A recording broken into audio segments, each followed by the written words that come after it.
Ayan, may shower. Improvise na yung ginamang shower na yan. Tagal na itong pool na to. Nasa Saudi pa ako nung binili ko to. Improvise na shower. Diesel na yan. Walang shower.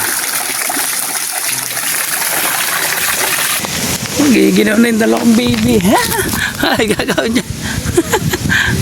Walang dito kayo. Dali. Yan. Dahil giniginaw na yung dalawang batuta. Pakulo ng tubig si mami. Or hot water. May hot spring ang dalawang makulit. Ambog mo na dahil mainit yan. Yan. Dapat ganyan. Lagi may nakabang na mainit na tubig. Hindi ginawin. Dahil kapag marasipag mga ahoy, mainit na tubig. Naka-ready na agad. Kaya magtagal lang pasuswimming ng dalawang ito. Yung tawang swimming, ang dalawang batuta. Kalain mo na pakinabangan pa yan. Tagal na yan. Bili ko pa yun sa Saudi. Sa Carrefour. Tibay yan. Ilang years na ako dito. Mga 8 na. Cheers. Tagal na yun.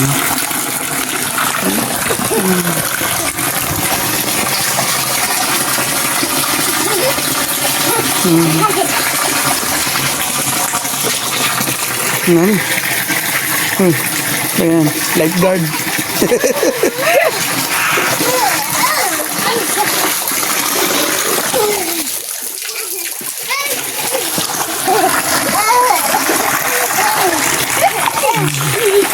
Talaga masirap kang magtago. Magagamit mo pa. Kasi pag magtago ang aking asawa yung tagal na niya, nasa Saudi pa ako. Kano lang bili ko dito sa Carrefour dati, nag-sale pa to eh. Maganda dito, ito lang ang hanginan mo. Ayan. Tapos tataas na siya, magiging ano siya, parang kawa. Tapos konti lang naman ang laman na tubig niya. Siguro mga 5 drum na yan.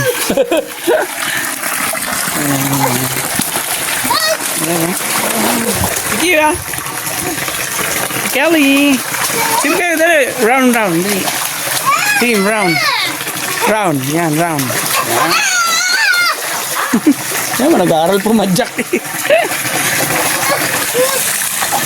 Ang dala ko makulit si Baby Kira at si Baby Kelly. Shoutout kay tatay sa nagawa ng aming shower. In-improvise ko na lang. Nagawa ko na rin ang dalawang shower. Ayaw lang pakabit na yun. Ate Kelly.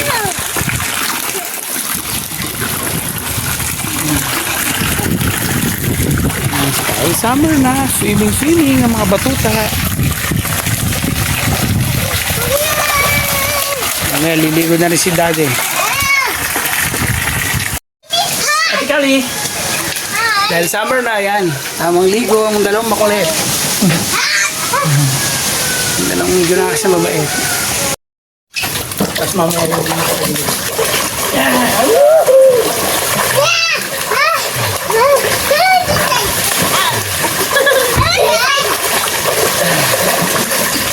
Summertime! Nalapay ko tubig mo, ang taas ko.